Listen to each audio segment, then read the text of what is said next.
If you've walked down Leocourse Walk lately, you might have noticed some progress on the new library construction. Temple Update's Kelly Antonacci is live outside the construction site. Kelly, some changes were made to keep the project under budget. You're right, Alyssa. So this library has a budget of $170 million. And anyone who's built something this big knows it's hard to actually keep to that budget. So I strapped on a hard hat, put in my work boots, and found out that this library, well, it's no exception. What you will see will be the building rising out of the ground. It's on the rise, but Temple construction manager Dozie Ebe says getting here wasn't an easy process. Construction began, but then something went wrong. We were not on budget. So that's why I say it's an iterative process.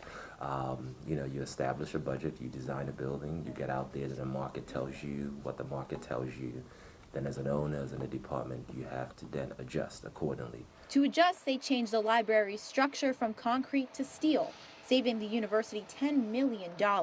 They've also changed how they're installing glass. And now this job is back on track. Very optimistic that we'll meet our schedule, but still construction, anything can happen. What you've been observing in our business, we say, takes a long time to get out of the ground. So what you're observing is a lot of waterproofing, a lot of foundation walls.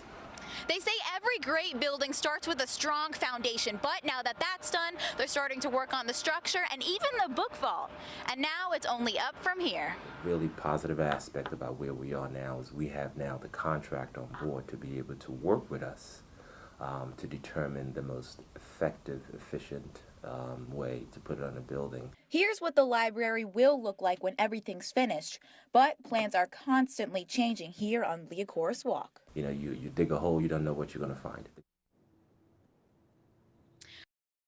Right, so a lot of things are going to be happening here in this pit in the near future, but right now everything's running smoothly. They're putting in rebar and doing some waterproofing, and they also tells me they expect to finish on time and on budget in the fall of 2018. Reporting live from the construction site of the new library, Update, I'm Kelly Antonacci.